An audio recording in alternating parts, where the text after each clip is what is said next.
everybody who were not able to hear me before, this is a very interactive session with the Smiths. Geoff Smith and Jamie Smith, they're going to be talking about how AI can empower and consumers. Exactly. And it's a very interactive session, so please ask away. Yeah, thank you very much. Do you need to do any? I need to pass this by hand. All right, yeah, you better. For the people who are here, we are not expecting a fire alarm. So if you hear some ringing, you can go either this way or this way. But afterwards, when we're going to be having our refreshment, it's going to be on the left-hand side.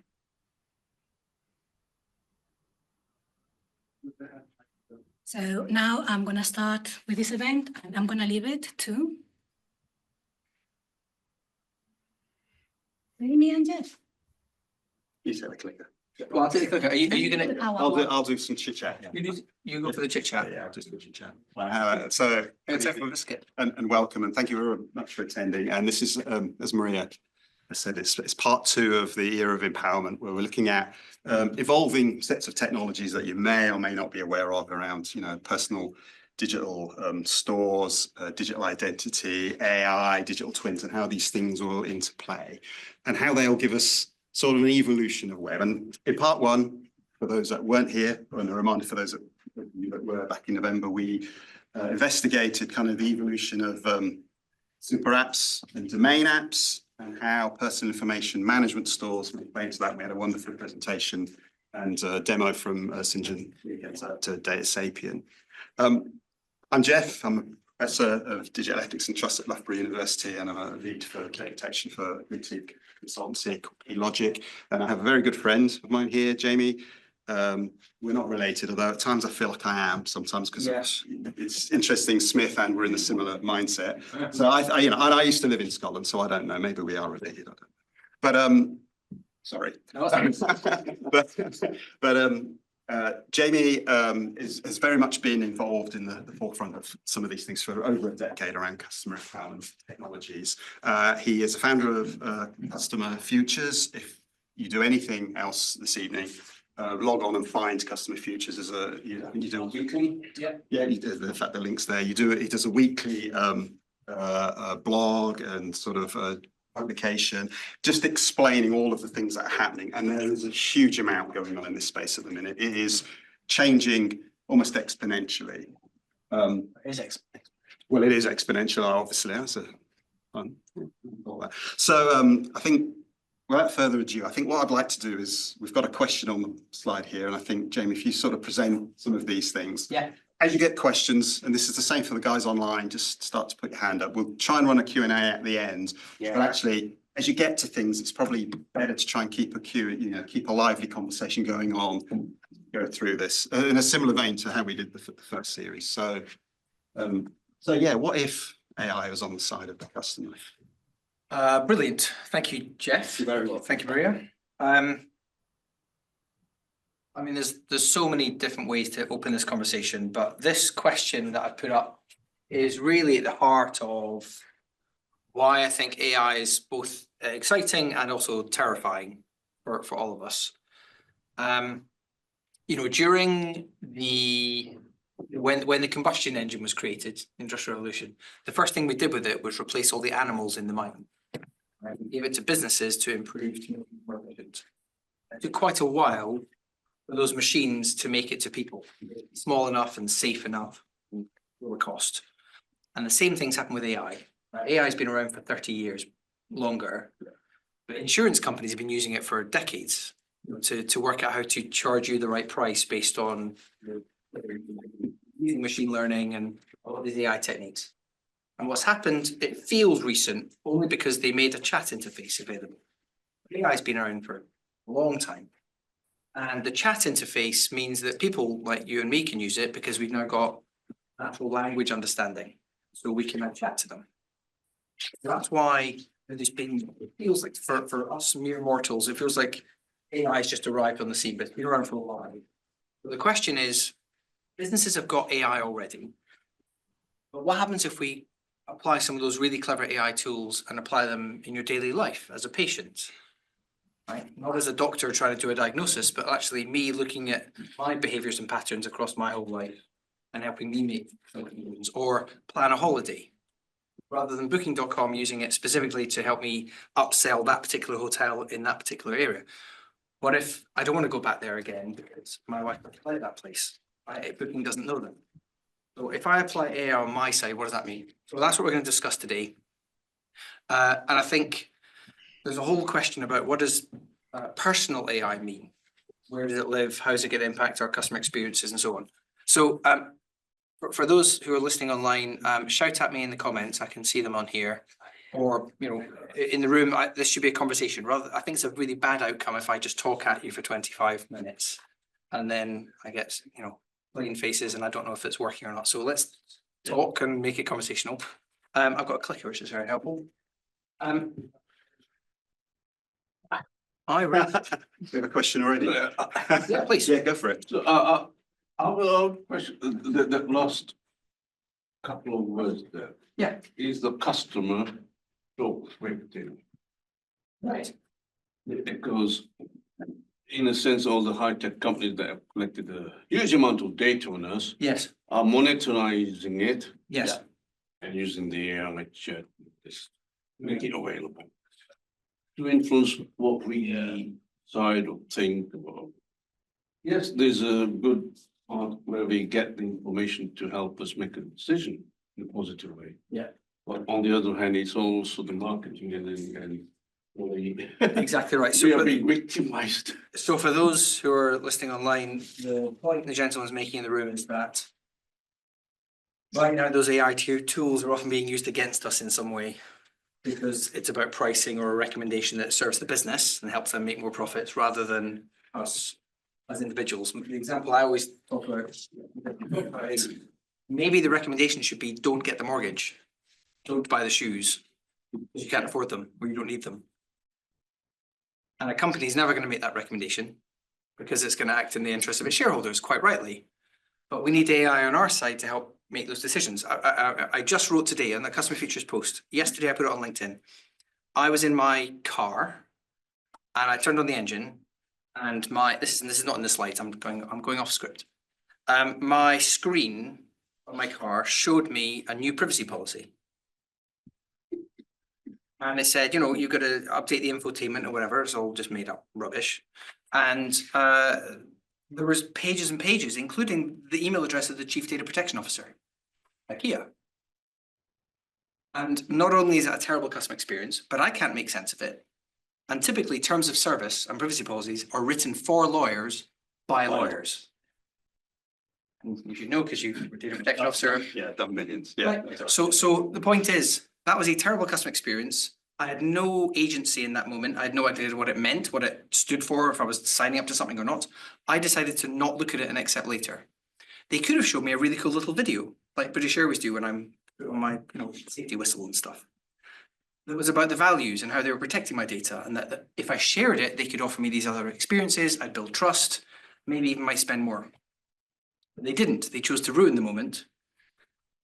They've ruined the moment. And if you there's some great studies done. If you take the average reading speed of a human and you look at the privacy policy of Facebook and Instagram and TikTok, it would take you about 12 or 11 hours to read.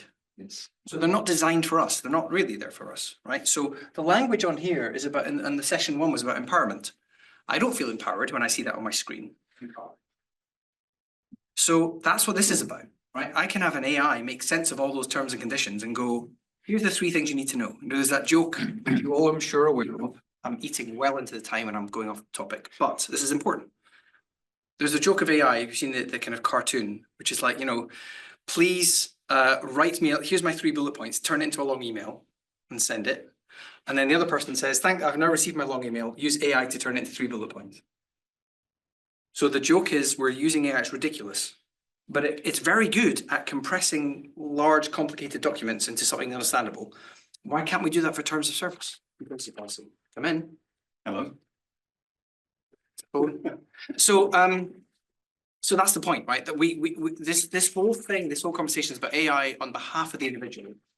Where are we at? What's the commercial model? What are the regulations around it? What's happening with our personal data? Gentlemen, you have a question on the point.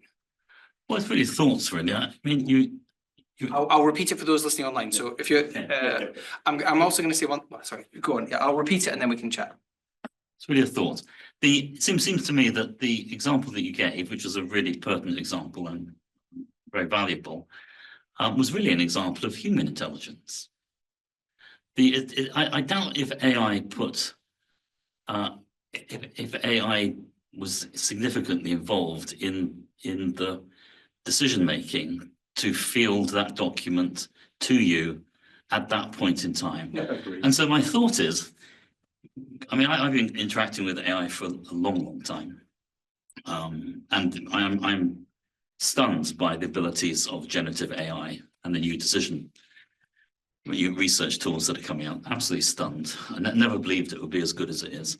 And I do wonder whether they would have been wiser to have done this in collaboration with AI. And I suspect You mean the terms of service people? not just the terms, Right. because that would be one thing, but the way in which Yeah, for sure. Yeah. they removed agency from you. I don't think an AI would do that I'm- quite as easily Yeah. as a human So intelligence. I'm going to would. repeat that to those on. So I'm just kind of that was really the No, thought. I'm going to repeat it and then we'll have the conversation about it. Really great point. So the logic is, I'll paraphrase. I Go think ahead. there's precisely zero intelligence applied to the logic of giving me a terms of service thing, which is written in by the compliance team. Cameras up there, right? So the compliance team have written it, right? This is a checkbox exercise. And what it should have been is an emotionally connecting, brand enhancing moment that drives more sales. Or builds digital trust, so I give them more data, which actually allows them to sell more, personalize and do stuff. So you're quite rightly, I don't know your name, sorry, sir. Quite rightly saying, if we had AI think about two things. One, how can we better describe the privacy policy to the individual? But also, what might a really human moment look like, and let an AI think about what, I mean, I've imagined a video, but actually it could be something really clever. It could have been a song. Yeah. Right. Or it could have been a notification, not by email. And in a minute, I'm going to now get into the slides. But digital channels are broken. Digital channels are broken. I think it's a really good segue to jump into the content, because otherwise we won't. It's brilliant. It's fantastic. Okay. Yeah. So, ta-da. I'm not going to talk about AI. I'm going to talk about how broken customer experiences are. And then we get to AI because it fixes customer experience.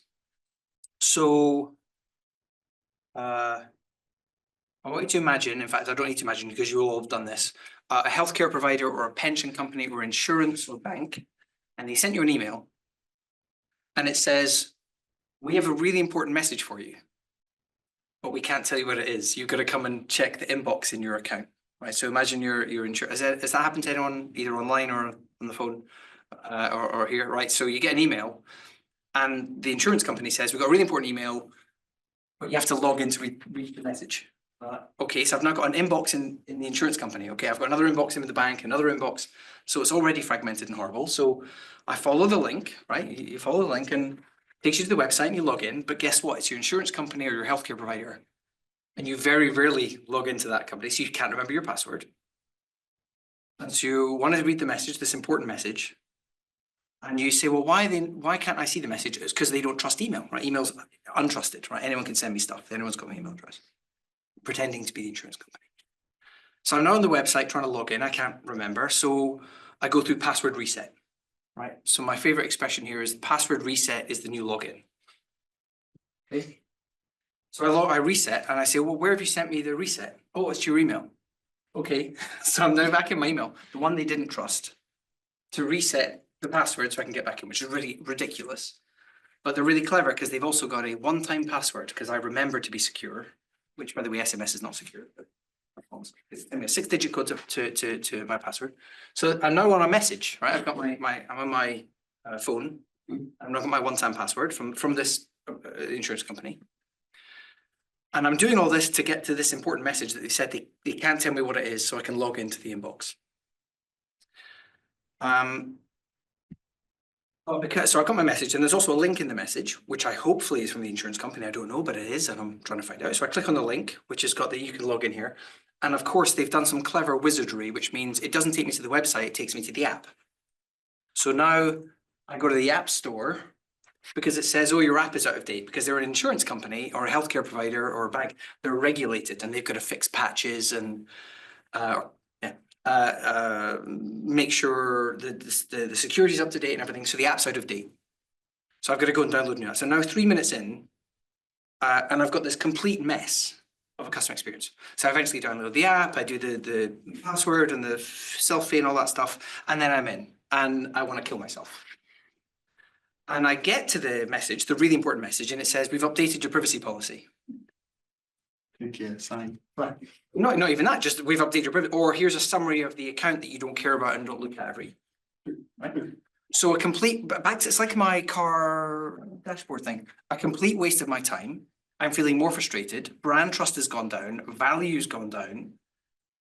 I've had to update an app that I didn't really care about. You know, my messages. I don't know if you pull out your phone and look through your SMSs. Right? What is it? Domino's, plumber, guy that I can't remember. You know, one-time password, one-time password, one-time password. Domino's. Like it. Email and SMS has become this kind of wasteland. Right? It's supposed to be customer experience, but it's awful. And I've not mentioned AI once yet, even though all the organizations are using it to pump all this crap out. Okay. So it's even worse than that, as if it's not already weapons grade terrible customer experience. Because on average, you have 150 relationships with organizations. And if you run a household, you have another 40. This is why it's hell online right now. So we've done all this digital transformation. It's fantastic. I can order taxis from my sofa. But I've got all these one-time passwords, all these email password resets, because they have no way of handshaking with the customer other than a couple of things. So they've got two options. All right, so I want you to imagine you work at this insurance company. You might well do, by the way. And you're in charge of customer experience for 1.8 million people. What do? Right, I've got two options. I can push a message to you, which is pump an email out, which by the way is probably wrong because we've got the wrong email address. Or it's their work email and they've since left. Or I send you a one-time message. Maybe I'm really sophisticated and I send it to WhatsApp. And this is best in class. And guess what? It's interruptive. I'm pushing this message out. What do we do? You know, I have a contact in my phone that is literally called spam. And when I get a message or a phone call that I don't like, I add it to that contact and it automatically blocks it. So we're putting up guardrails, we're putting up junk filters and, or, you know, robo spam numbers, you know, we're being interrupted so much, we're putting up barriers. So customer experience is really broken and you know, I don't chat to my friends on SMS anymore. I've moved to Signal and Telegram and so thank God, you know, heaven forbid LinkedIn. But my friends are my colleagues, it's a bit weird. But my point still stands, we've moved away because that channel is now really noisy and full of shit. Excuse my French. So the other option, right, you look after 1.8 million people, the customer experience, I can, instead of pushing, I can pull you. What do I have to do? I have to download an app or visit a website. So I can get you to come do all the hard work of the customer, or I can push something to you and waste your time. This is best in class customer experience. And it's awful. I'm going to argue that digital wallets, and we'll talk about what that means in a minute, but more specifically AI on the customer side is going to become a new fifth channel. I got a head nod and a head shake. You disagree, sir? I didn't get the last bit. I'll Run with it. All right. So I'm going to say it's the new fifth channel. Why do I think it's the new fifth channel? I'm going to give you an example, and this is going to be dear to Geoffrey's heart because Geoffrey's worked in travel for A while. I mean, you've forgotten more than most people know. Yeah, Right, yeah. travel. Yeah, So this is, I don't really care the specifics of the journey. I stole it from online from Lounge Up. Thank you, Lounge Up. And the details don't matter, but some things I'm going to call out. Right, it shows you the tools that businesses use. Here, you know, inspiration, shop. These are the tools that businesses use, and these green boxes are the tools that humans use, people use. right? So think about the last trip you went on. You used email, you used SMS, WhatsApp, TripAdvisor, Booking, you're comparing Expedia, the Hotel Zone portal, the country app. If you flew abroad during COVID, you had to download an app and get a thing and do selfies and paper and, right? So this is a mess from a customer experience point of view. This is the end-to-end journey for travel. Right? If you want to digitize the whole process, I've got an app for the taxi to the airport. I've got an app for the airport. I've got an app for the loyalty scheme. I've got an app for the airline. I've got an app for the hotel I'm staying in because they've got a door card. Maybe I'm going to a concert when I'm in the destination. I've got an app for the tickets. Like, so travel and hospitality it's digitized, but it's really fragmented. And if you're a hotel and you're really, really, really advanced, the hotel can call an API to see if your flight's on time, right? So imagine I told the hotel what flight I was on and it can see I'm delayed. And yet, this is all the hotel can see. So this is the 360-degree view of the customer. It's not really 360-degree view at all, right? You have no idea what else I'm doing. So one of my favorite phrases is the only 360-degree view of the customer is the customer.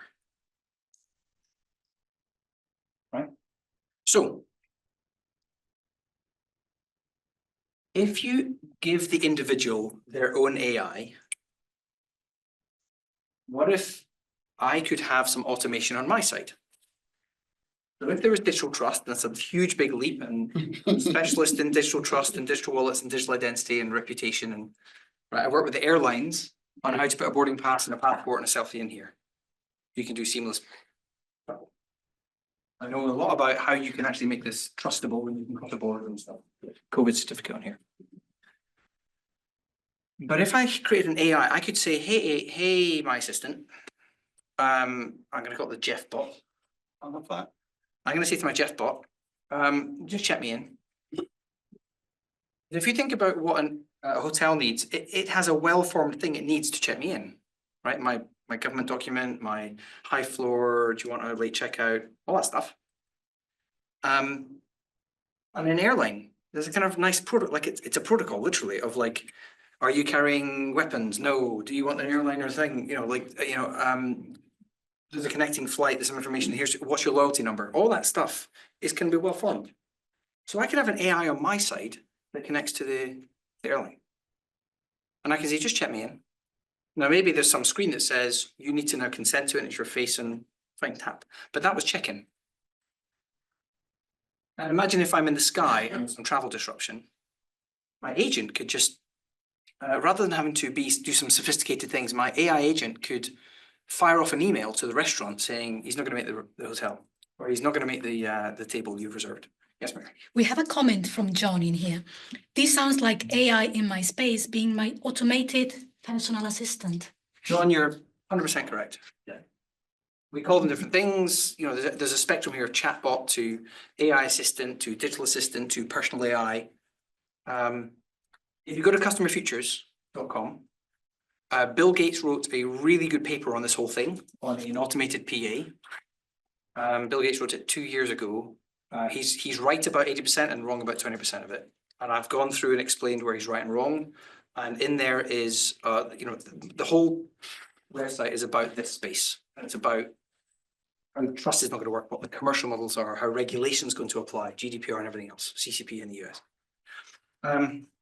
So yes, I can have an AI do stuff for me, but this is day of travel. Sorry, the microphone's over here. So this is day of travel. Right? I could have my AI prove that I'm Hertz Elite or Marriott Bonvoy and I get a free upgrade. Go further. So actually, why can't I also have my AI recommend this to friends? Or why can't I have my AI further out file all my expenses? It's a pain in the proverbial. But if I go this way in the experience, I could have the AI recommend where to go. And not because Booking says we've got some spare inventory or it's the highest margin product to push in front of you. It's where I want to go because there's a great sunset and I'm a photographer. So this isn't science fiction, by the way. I'm working with some really interesting companies that are doing this, including Inrupt, which is Tim Berners-Lee's company is building this AI assistant with your personal data, and they have it working. It's phenomenal. Charlie. Yeah. So this is I'm going to come up with some great one-liner sentences for you to chew on. I'll let you read it. In fact, I don't need to tell you. This is my life's work. It's feels slightly counterintuitive. It is the best customer experience. Well, what if the best customer experience is no customer experience? So let me take a sidebar for a second. I think there's good friction and bad friction in a customer experience. Bad friction is all the repetitive, wasteful, boring stuff. I'm filling out forms, right? I'm having to tell the business that it's me again. So you know when you go into a hotel and they say, "Hi, have you stayed with us before, sir?" I was here last week. You have no idea. You have no way of remembering who I am, and the experience is broken. And that flow of check-in, automated check-in, is kind of just wasteful time. I'd rather say, yeah, just check me in. So if we could remove all that, good friction is where there's a meaningful moment of engagement with the brand. It's creating value. It's helping me feel good about digital trust. My Kia examples, with the screen and the term service, that was bad friction. It could have been a moment of delight and engagement and so on, in good friction. So what if the best customer experience is no customer experience? What if I could have had my interaction with the car, my agent could have just accepted the terms and conditions and sent me notes saying, this is, to be able to drive the car, you need to do this, and this bit was optional. I said no. So what if the best customer experience is no customer experience? Right, so I'm going to draw a picture for you now. Customer on this side and business on this side. So this is about customer experience. So I want you to imagine this lady is phoning the call center. Let's make it a fictional energy company, right? She's got her kilowatt hours all written down. It's all automated, and she's calling to get a better deal. She speaks to another lady who's in a contact center. Right, this is how stuff is today. Amazing. Contact center messaging. The state of the art is to move us out of the contact center and have this incredible customer service advisor work at home, right? We can queue to anyone around the world. We can offshore, we can outsource, and all that's amazing. And we can have live chat. So actually, this lady's sending a message in and it's being responded to by this lady, but it's a real person. Or even it's going to an email into a queue, but this person's responding. Okay. So AI, as it's being imagined by businesses today, is automating this terrible experience. So we have chatbots and we have contact centers and we have automated responses, automated email queue management. So the business is saving money because we need fewer of these people and we can handle 80% of the, statistic in, I think, 2018, a third of calls into contact centers are to do with account management and identity and passwords, which is bonkers. So if you can automate it, you can take a third of your cost out. So businesses will do this. This is about margin. This is about revenue. So here's the twist. What happens if I show up with my AI? Right? This doesn't need to be whizzy tech on the business side. I can still deal with a real human. I can send my automated email to a real person. I can have my AI deal with the chatbot that they're having a real person interact with. And I'm not joking because go and Google this stuff. I could even have my AI use a real voice. You know, when you speak to an automated voice on the side of the business? Well, why don't I have my automated voice on my side? Sit in the queue. And I'm not joking because if you go, I found a report, Speechify, right? It is already so commoditized. They have like top 10 voice clones for you, right? Yeah, it's coming, and you can do it. You can put it into any language. Now that blows my mind because now I can have the contact. I can deal with the contact center in wherever else around the world. It'll be a wait. I want to pause because I'm going through quite a lot of content. Any questions online? Thoughts? Am I totally nuts? 3 questions in the room, nothing online. Yes, sir. Why do I need to have a personal AI to have a ready-made encyclopedia to answer questions whereby I can ask any question from Google and have the answers there. So it's a great question. So the question for those on the call was, why do I need an AI to have a kind of encyclopedia to be able to ask everything when it's already available online? And that is correct when the AI is there to do Q&A, question answer. You know, when did this happen? What's the meaning of this word? What's the next best chess move? That's absolutely, and internet companies are building their own AI models to be able to answer the best questions, answer those questions.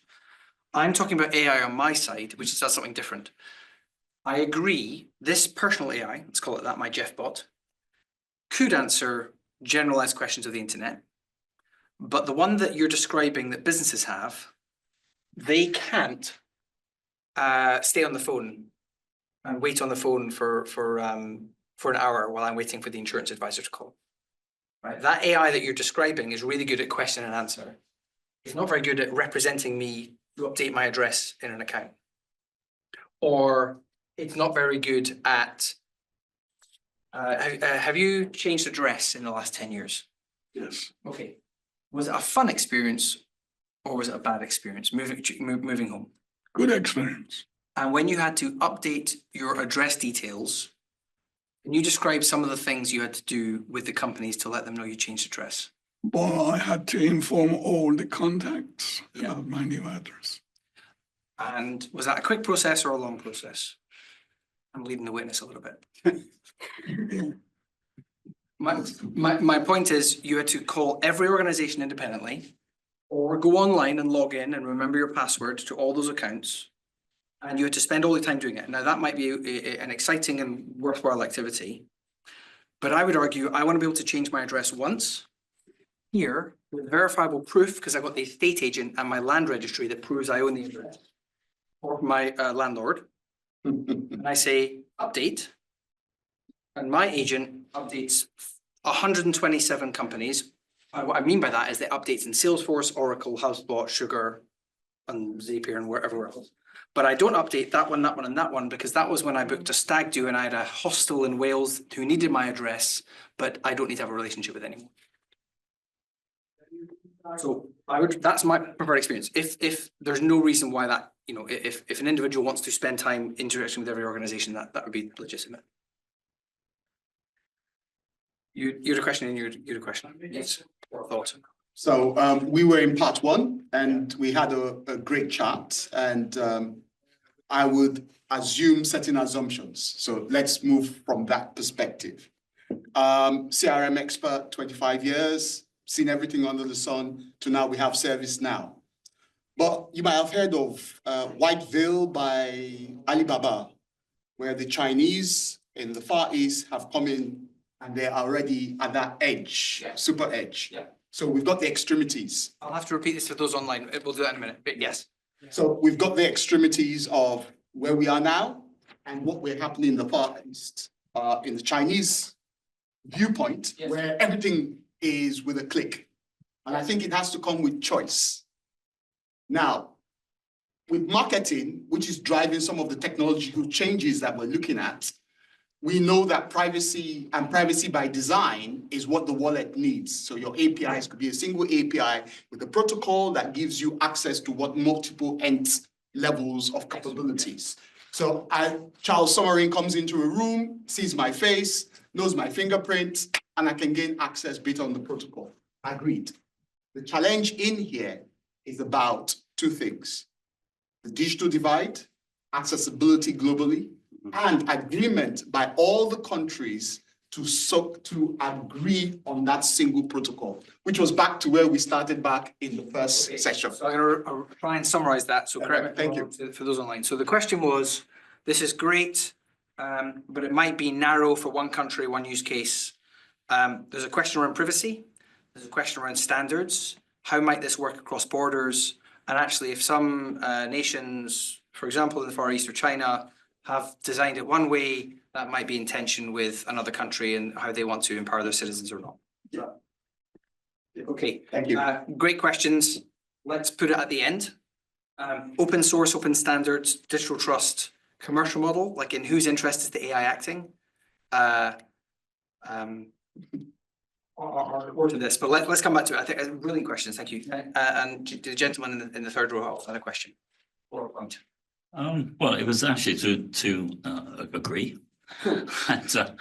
And just to kind of reflect that when I think about the interactions that you are describing quite rightly as being unsatisfactory, and I think they're unsatisfactory in terms of how the companies operate these days, but also how consumers operate. And I tend to think of it as, at least in part, being a function of complexity. That you mentioned, you know, we have 140 relationships. If we have a house, another 40, managing 180 relationships, and we probably could have more if we could handle complexity. So I think one of the things which it seems to me the AI is bringing is the ability for companies, which I observe tend to operate with protocols which match nobody, and consumers who are overwhelmed by the options and the choice and the fast-moving environment that we're all in. But I think AI has the ability to deal with that complexity faster and quicker and more completely than with agentic technologies in particular than humans do. And so I would add that kind of slightly technologically utopian view that actually, I think it's Bill Gates who said that technologies come along at the point at which mankind needs them. Yes. And we are overwhelmed. I'm speaking personally, I'm overwhelmed by complexity. And I'm finding it really helpful to have the current level of AI, which is early agentic AI, almost in play continuously, helping me to do a little bit better than I would otherwise with that complexity. And the final observation is, I think it's intriguing to me that the AIs on both sides of those boxes are the same AI. 100%.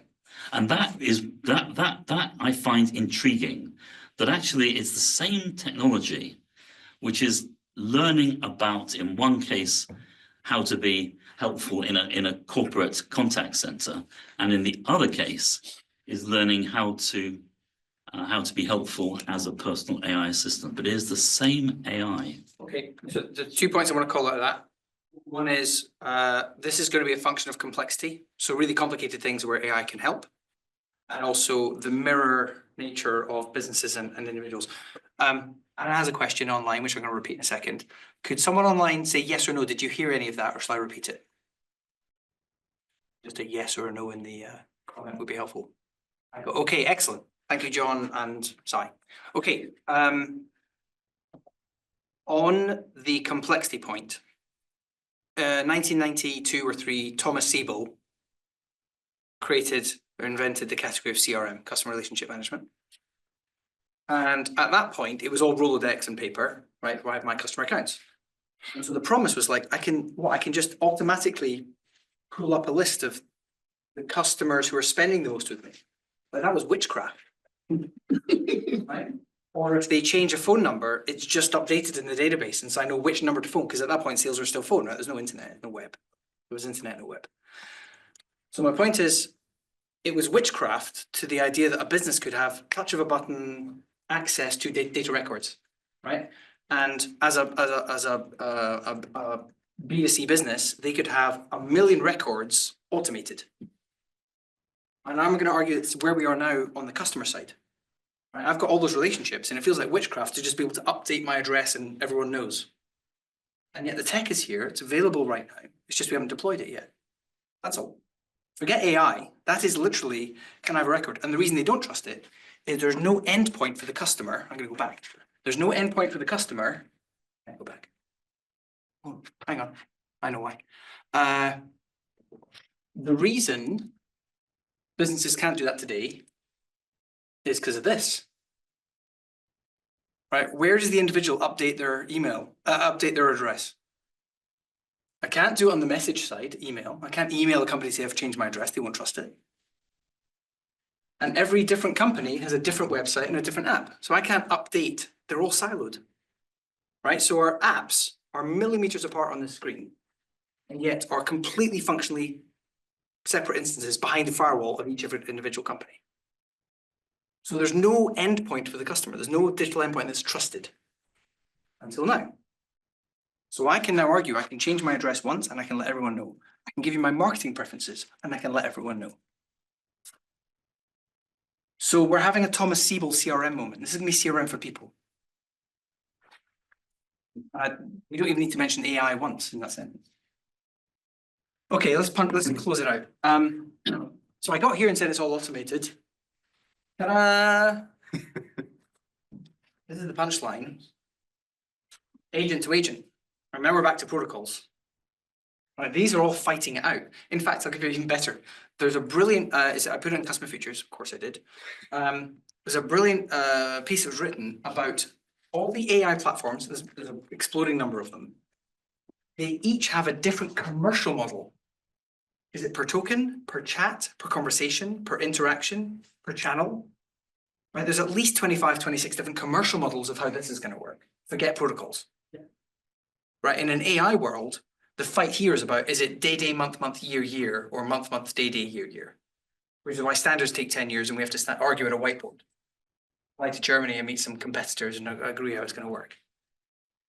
Now I can just have an AI wake it up. Okay, so now I've got my AI. The organization's got its AI. Minimally, assuming there's digital trust, which is a huge leap and nobody agrees what that means, and there's another PhD to be written on digital trust. Yes. You have, and I'm working on, right? Protocols, standards, governance, privacy by design, security, cryptography, private key management, all that stuff. But let's assume digital trust is in place. If I trust the agents, what now becomes possible is the interaction of me telling the business something just disappeared. Right? I didn't need the terms of service update. But better than that, I'm not going to stretch your brain now. I don't know if St. John might have covered this. But if I'm out here, let me go back again. I should have had this in my slides.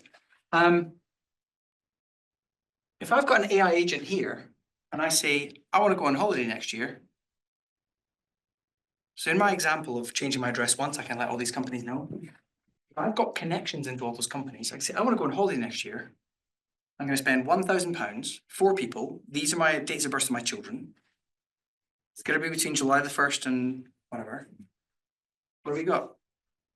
Brands can respond to me. Brands can send me signals of the best offer.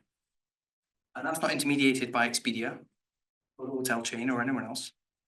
If I've got that connection between my channel, my digital wallet, my AI potentially, I can express an intent, a need to the market saying, hey, I'm going to be there. I need to get back. I don't want to travel more than 25 minutes from the local hotel. I want a free upgrade. I'm Hertz Elite. And I want to put it on my Amex because I want all the air miles. Right? That is a complex statement. AI can now do that. And I don't need to be involved. I get a note saying, hey, we booked your holiday. Or for control freaks, it can be like, here's the cheapest, the fastest, the highest rated, here are the 6 holiday options, and I can go in and tweak and play around. So my AI can start to just automate a bunch of stuff. So we're up here. Now let me show you some examples. So this will be interesting. I should have done this at the beginning. Who's heard of Claude? Okay, good. Who's heard of Claude 3.5 Sonnet? 20%. Okay. They just launched, well, not just January. It was announced in December. Computer use mode. So it will run on your desktop. You open a browser and you give it an instruction and it goes into run. Fills in forms, plan my night out, goes in, does a restaurant, looks up TripAdvisor, finds the highest rating thing, clicks on that, goes down. All the stuff we do, it just automates it. But there's a trick. There's a problem. The handbrake's on. Why is the handbrake on? I think because of the compliance teams at Anthropic who launched, or Anthropic. Anthropic. Is it Anthropic? Yeah. The handbrake's on the compliance team. Because if you, actually, okay, I'll talk about Mariner. it can't act unless you are seeing everything. Right, sentient. Right? Well, forget sentience for a second. That's philosophical, and you're a PhD for that. I'm talking about, it's like being in a driverless vehicle, right? I'm in my self-driving vehicle, but I've got to sit in the front and hold the steering wheel in case it crashes. That's what it's like. So I'm doing the browser, it's all automated, but I've got to sit in that and hold the handle. Why? Because the compliance teams won't let this out. There's no way the data governance board, the risk register in the company would let this out, right? OpenAI just launched Operator and Google just launched Mariner. Mariner, go and listen to the, 1 second. If you go and listen to the announcement of Mariner, the release is littered with risk. It says words like prototype, demonstrator, exploratory, demo. It's basically saying here's what's possible, but you've got to sit in the front and hold the steering wheel. Yes, sir. So I totally agree with you. When we built the British passport, Yep. which is, as the gentleman highlighted, it's algorithms, it's driven by your face, and it grows with you. That's why you have to renew your passport every 10 years because the algorithm changes every 10 years based on the maximum of calculation. Yeah. It was built with a busy system in Siemens. When we built that back in 1997, we didn't know that it would still be working to today. That database has grown and it's grown so massively right now. It uses an AI functionality to actually do that today. Now, why am I bringing this out now for your agent to agent? Amazingly, 3 of my sons are in the field. One does an AI research for Deloitte. With cloud and most of the agent to agent things, the challenge we all have is the legal handbrakes we all have. Yeah. In the court of law, which UK actually is one of the leading lights in it, the intersectionality of intellectual property, privacy, design, all meshed together, and we don't seem to have a clear view. And this came out in the BCS Artificial Intelligence Change last year when we were talking about it, and we had a session on this. And so it's not as if it's not aware. But I think the point you raised up and you're stating is, if we take the handbrakes and says, let's put that in the hands of the customer, give the customers the right to go ahead and do this. What are the possibilities? So, did you hear that online? Do I need to repeat? Yes or no? And then there are 3 questions now. 2 from Sai, 1 from John, and 1 from Anna. Okay, good. You can hear that. Fantastic. The buzzword bingo we're going to play now is governance. In a company, you have governance, which is audit, accountability, compliance, right? People with the Department of No is the best way to put it, right? They go in and put the no into innovation. And governance is what happens to make sure stuff doesn't go out the door that doesn't breathe. If we give it to consumers, we don't have those guardrails, right? Other than the ICO, the Information Commissioner, and data protection rules and regulations, or our copy of the GDPR, for example. So we need to have those things in place. And so the art of the possible is massive, especially if we apply the latest levels of AI intelligence to our own business, our own personal lives, health, travel, money, manage my money. Just, if I give access to my bank accounts, please take the surplus and put it in the high savings, easy access account you can daily. And if it moves, take the money out and move it over to another account, right? This is all now possible. The problem is governance. Who's acting and whose authority to act, right? There's no good answer for that yet. I've got, in 2 slides time, I've got a picture on what's happening in the US and why it's working. From a legal perspective. Anna, I'm going to answer your question. In your opinion, which option will be more cost effective for companies? 1, a human customer with AI on the business side, or 2, an AI customer with a human on the business side. So meaning, I think your question is this. Is it better? Is it, so what's the criteria? More cost effective for companies? I think that's your question, Anna, and you can correct me in the comments as we go. So is it this one? Is this more cost effective? Or is this more cost effective? And so Anna, correct me if I'm wrong. I'm going to do the politicians thing and say the wrong question. Or it's a great question, but I think we can have, it's an and, not an or. Right? An easier question is, which one will happen first? And the answer is over in this chatbot side, because businesses have capital and they have legal teams and they have been investing in AI because they've got an innovation department. I don't have an innovation department, right? At the BCS as esteemed members, when you have your family Christmas, you will be the family CTO, right? Which phone should I get? My printer doesn't work. Right? What does the driver mean? Right? How do I do autocorrect, or how do I turn this thing off on my phone? It's doing weird things. Right? So you are the family CTO. We don't have that. I don't have a family CFO to advise me on tax, to help me manage my balances. Right? I don't have a COO to handle the kids' admin and remember that it's Roman day at school. Right? I've got to manage spreadsheets and all that rubbish in my life. Why? We should be able to deploy these AI models and the learning and the help for me. Right? This isn't about interacting with business and CRM. This is just about having my own personal COO. Right? If you're an executive who's on a big salary, you might get an executive assistant to do that. In the old days, they do your dry cleaning. Right? Manage your holidays. Work out which credit card to use to get the points. Now, I want an AI assistant to do that for me. Okay, thank you, Anna. So I think, how are we for time? Right. Yeah, but, so I think it's an and on or, Anna, and I think this will happen once we have the governance. Once we can trust our AI, once companies can trust that it's my AI. Because there's an amazing irony here. Enterprises, especially big ones, and especially big banks and the bookings of the world, they've spent 20 years keeping the bots out, because bots are bad. Right? So we've got all the lions and tigers and fences and alligators and firewalls and 16 different checks to keep the bots out. Are you a human? Right? I have to prove to the computer that I'm a human. It's insane. Soon, it's going to be my agent showing up at the firewall.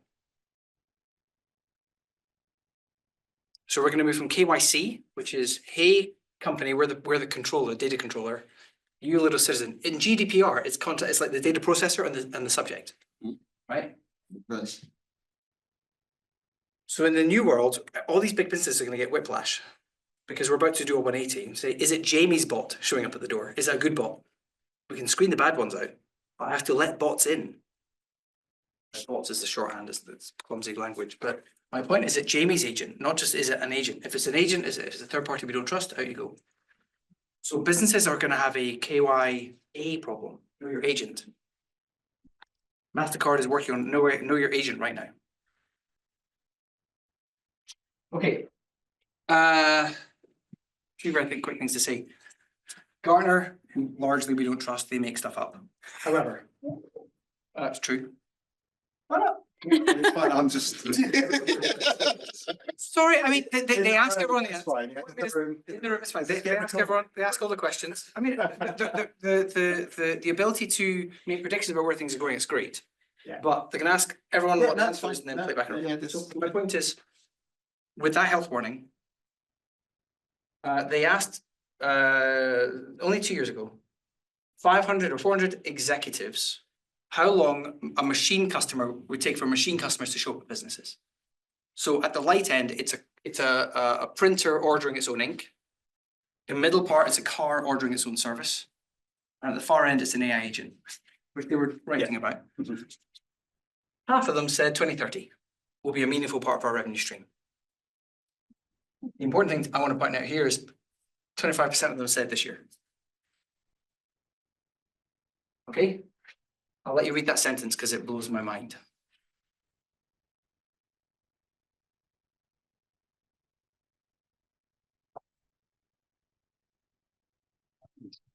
Right? We're probably faster. So I call this A-commerce. We've had e-commerce that moved to M-commerce. We're now about to have A-commerce, agent commerce. Sorry, you've got the logo. There's a guy called Daza Greenwood. You should go and check out. He set up the MIT, which is the advanced tech, kind of the research institute at Massachusetts Institute of Technology. There's a legal faculty there. Where does legal and tech come in? He set that up. Right? He's a legal hacker. He is one of the most brilliant individuals looking ahead of what legal frameworks look like in this context. He drafted the legislation in 52 states called the UATA. It's already live and it covers things like digital signatures. But it also covered automated transactions and attribution for the acts of autonomous agents. There is existing legislation to handle if an agent shows up and acts on my behalf. Okay. Well, the implications, one, best customer experience is going to be no customer experience. Two, I have a direct customer. The brand has a direct channel to the customer. And three, the customer just became an API. I need your address, I just ask the customer. Right, the customer moved. Why store it in a database? Right, CRM is where customer goes to the data goes to die. It degrades over time. I can now delete it and just ask the customer when I need it again. So I think this is what I meant by an agent being the fifth channel. Right, it's more flexible than SMS. It's more trusted than email. More portable than an app. I can actually engage with the customer's AI. We've had digital transformation V1. We're about to have to move to V2. So V1 was about process automation, predictive analytics, all the stuff we've been doing for years that you all do in your day jobs. We're about to have V2. It's on the side of the customer, personal AI, automation, real-time customer company. So that's it. I landed the plane, 1 minute to spare. That's absolutely fantastic. Did you answer the question? I didn't. There was one more. Actually, there's two more questions online very briefly. The government has had, this is from John.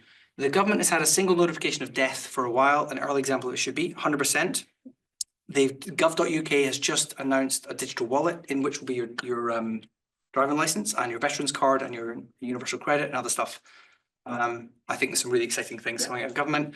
And lastly, from Sai, if my personal AI signs a new contract with the business's AI and it goes wrong, who's legally liable? Governance. Yeah. Which is the question. Yeah.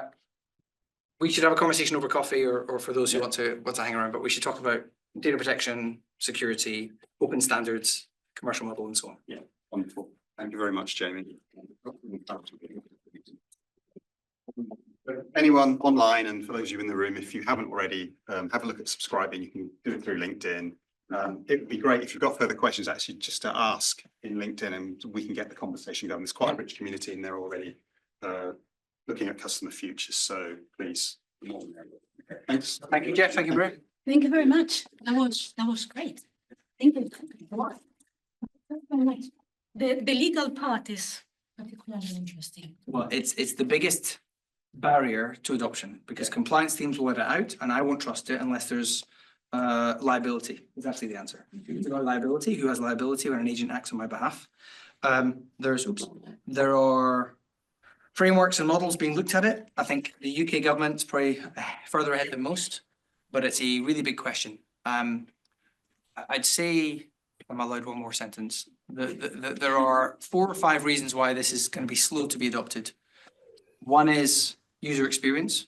Right? Is that a tap? Is it a swipe? Is it automated? Is it invisible? 2 is a commercial model. In whose interest is the AI acting? Right. So we could have spoon.com show up. I've got an AI agent that's brilliant, but it's making money by selling my data at the back. Actually, in whose interest is it acting? 3 is governance, data protection, and so on. And 4 is distribution, right? The reason Apple and Google are very likely to be winners here is because they already have the hardware, they have the silicon, they have the OS, they have the security, brands are going to trust them, they've already got the best UI UX in the world. So agents are probably going to be slower to appear, but they'll appear in the brands we already trust. Right? So I think distribution is going to matter. The best tech never wins, ever. The tech with distribution wins. Look at VHS Betamax, look at Blu-ray, DVD, right? Look at battery tech. It's the tech with distribution that wins. So that's what's going to happen. Thank you very much again. Thank you very much. All right. I would like to remind the people in here and also online of the next events that we have. We do have being an ethical management consultant with the consultancy group. That will be on the 10th of April, next Thursday. On the 11th of April, strategy engineering with Tom Gill. This is with the quality group. On the 21st of May, delivering value, also with Tom Gill with the quality group. And then on the 3rd of June, how business analysis and business change interacts, which I think is going to be quite interesting and it's going to be also quite interactive. That's going to be a webinar, so everybody can attend. And then on the 27th of June, we have another event with quality, and it's going to be with Neil Malatu And he's been giving us very good talks, very practical in agile project management. And then in September, we are going to have Beyond Boundaries, Privacy-Focused Business Change in the Age of AI and GDPR, because we have to have AI everywhere. Thank you very much.